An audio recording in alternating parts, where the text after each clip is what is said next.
I am Sara Hasemeyer. I was diagnosed with MG 3 years ago. This is just about my anniversary, actually.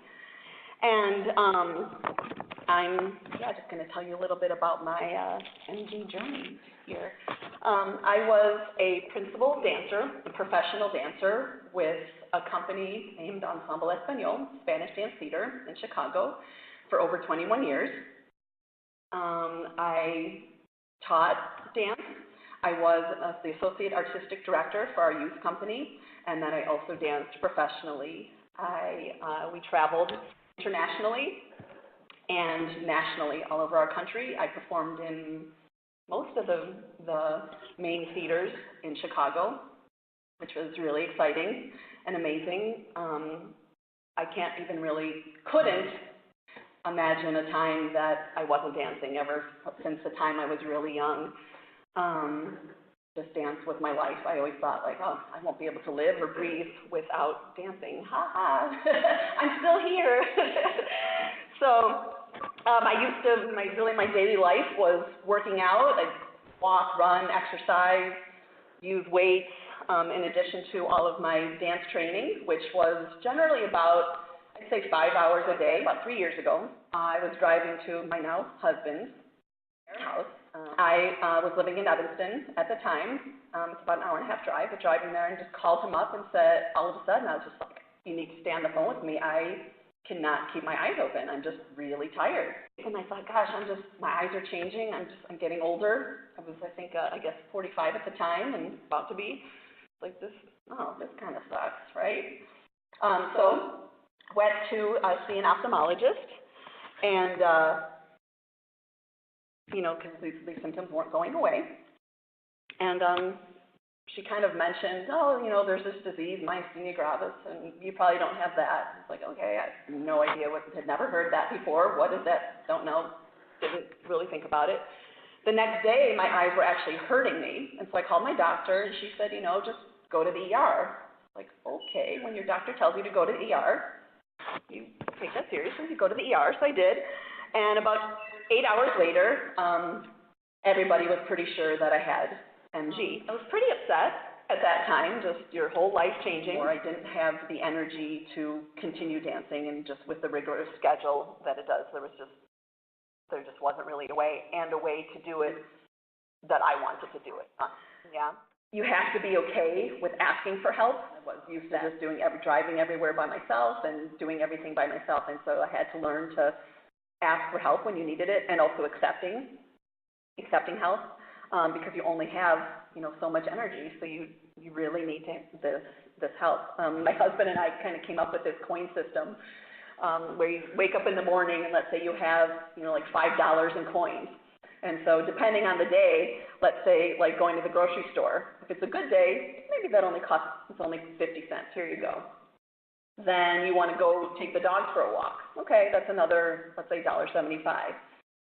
Let's see, did I do my math? Okay, yeah. And then let's see, I also want to maybe I want to do laundry, or maybe whatever all the things are that you want to do in the day. And then you get to a point, it's like, shoot, I still haven't made dinner. I'm already at $5, right? So you have to be really careful where you spend those coins. Sometimes you wake up, and for some reason, you've already spent $1.75. I don't know why, but you just wake up and that's all it is. Or going to the grocery store costs $3 for some reason. Why? I don't know, but that's just how it is. Every day is different. Every hour is different, right? So really planning out where you're spending those. So how do you live with this, right? How do you wake up every day and not think, oh my gosh, what have I lost? I've lost so much. I decided to live my life to the fullest extent possible for what's going on now. Those limits change each day, sometimes, as I said, hour by hour. I try to focus on things that I can do. Like I said, I can still walk my dogs. I've learned to kind of get into cooking and cooking healthier meals, which has been fun. I've learned to plan my physical activities better. And I also find physical activities that I can do within my limits. Mentally, trying to remember that it can be worse. And I'm grateful for all of my little victories, some of them that I've been telling you. It's okay to feel sorry for myself.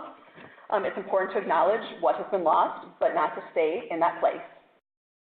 And I'm always going to have good days and not as good days, emotionally and physically, and I just know that. The things most important to me cannot be taken away by myasthenia gravis. And in fact, MG has allowed me to see and experience things that would have normally flown right by me, and that has been an enrichment for me. Although I'm not recommending anyone get myasthenia just for that experience for themselves. MG is life-changing and has taken a lot of what I have been able to do and loved in my life. In that, it's kind of like a death sentence, but it is not a death. It requires coping with change. A life is ever-changing and includes gains and losses. The way we cope with loss is through grieving. Grieving or mourning has a beginning and an end, but in chronic illness like MG, there is no clear end. But what there is recognizing and reordering of life and life's priorities. That means accepting the changes that have come, being open to the hurt, sadness, and anger that we feel, and yet not become a person who is lost in grief. There is a balance, and I have found joy in what I can do, and certainly sadness in what I can no longer do.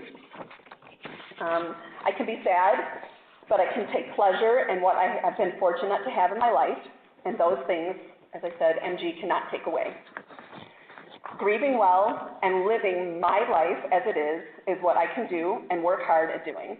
And thankfully, there are times when it isn't such hard work, but joy at life, at sharing, and living.